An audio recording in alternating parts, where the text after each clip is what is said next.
ሰላም ሰላም፣ እንዴት ናችሁ? ውድ የዩቲዩብ ቻናል ተከታታዮች ቤዛ ነኝ። ዛሬም እንደተለመደው የቦሌ ኤድና ሞል ሳይታችንን ይዤላችሁ መጥቻለሁ። ዛሬ ይዤላችሁ የመጣው ሳይቱንና ፍሎር ፕላኑ ምን ይመስላል የሚለውን ነው የምንመለከተው።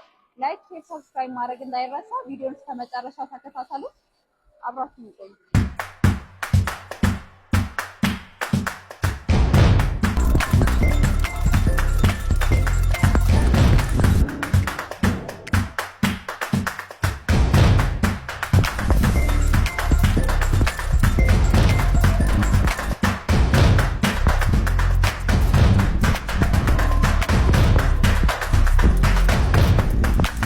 እሺ እንግዲህ ደርሰናል ማለት ነው። አሁን የምገኘው ቦሌ ኤድና ሞል ከሃይ ስኩሉ ፊት ለፊት ወይንም ደግሞ አደባባዩን ትንሽ ከፍ ብሎ ወደ 22 መሄጃ ከአለምነሽ ፕላዛ ጎን ያለው ሳይታችን ጋር ነው የምገኘው ማለት ነው። ይሄ የቀድሞ ሳይታችን ነው። በ6 ወር ጊዜ ውስጥ ስትራክቸር ጨርሰው ፓርቲሽን ከፋፍሎ ጨርሰን ለዚህ ደርሰናል ማለት ነው። እዚህ ሳይታችን ላይ እንግዲህ ባለ 4 መኝታ ብቻ እንደቀረ ከዚህ ቀደም በሰራውላችሁ ቪዲዮ ነግሬያችሁ ነበረ ወይም ደግሞ አሳውቂያችሁ ነበረ። ይሄኛው እንግዲህ አሁን በቅርብ ያወጣነው ከ2 ሳምንት በፊት ያወጣነው ሳይታችን ነው። እንደምታዩት 5ኛ ፍሎር ላይ ደርሷል። ወደ 6ኛ እየተሸጋገረ ነው ማለት ነው። እዚህ ሳይታችን ላይ የሚገኘው ባለ 1 እና ባለ 2 መኝታ ክፍል ብቻ ነው። ከባለ 1 እስከ ባለ 3 መኝታ ክፍል እዚህኛው ላይ አልቆባችሁ ለነበራችሁ ደንበኞቻችን ባለ 1 እና ባለ 2 እዚህኛው ላይ ማግኘት ትችላላችሁ።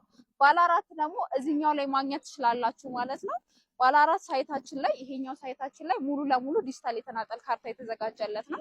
ይሄኛው ደግሞ በግንባታ ላይ ያለው ደግሞ የካርታ ሂደት ላይ ይገኛል ማለት ነው። ሳይቱ በጣም በፍጥነት ሁኔታ እየተገነባ ያለ ነው። ለኢንቨስትመንት ለመኖሪያም በጣም ምቹ የሆነ ቦታ ነው የሚገኘው። አሁን ደግሞ ቢሮ ገብተን ፍሎር ፕላኑን የባለ 2 መኝታ 147 ካሬውን የምናይ ይሆናል ማለት ነው። ተከታተሉ።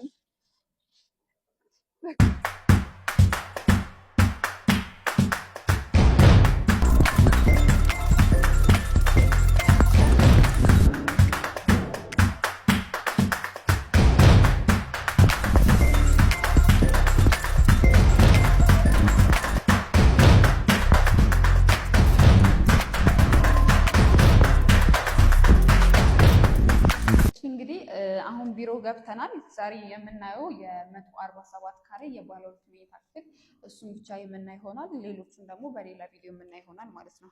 እሺ አጠቃላይ እንግዲህ 147 ካሬው ይሄንን ይመስላል። 147.94 ካሬ ነው የሚሆነው።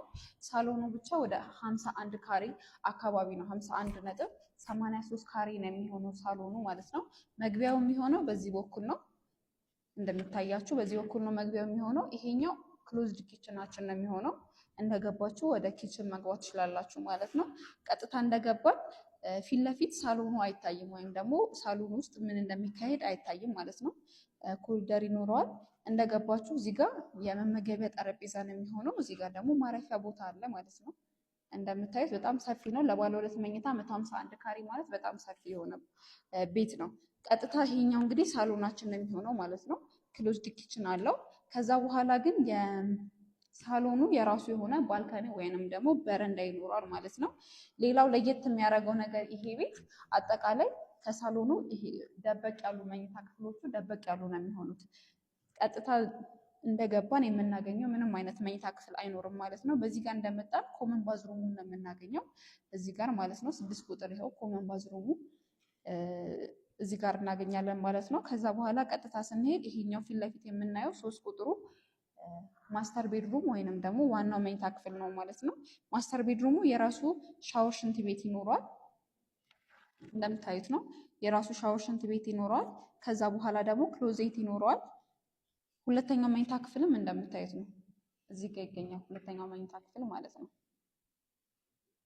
ስለዚህ እያንዳንዱ ቤት የሚገኘው ኮርነር ላይ ስለሆነ የተፈጥሮ የጠዋት ፀሐይ ያገኛል። እንዲሁም ደግሞ የተፈጥሮ ብርሃን የሚያገኝ ንፋስ የማይከለክለው ምንም አይነት ብሎክ የማይከልለው ቦታ ነው የሚገኘው ማለት ነው። አጠቃላይ ፍሎር ፕላኑ ይህንን ይመስላል።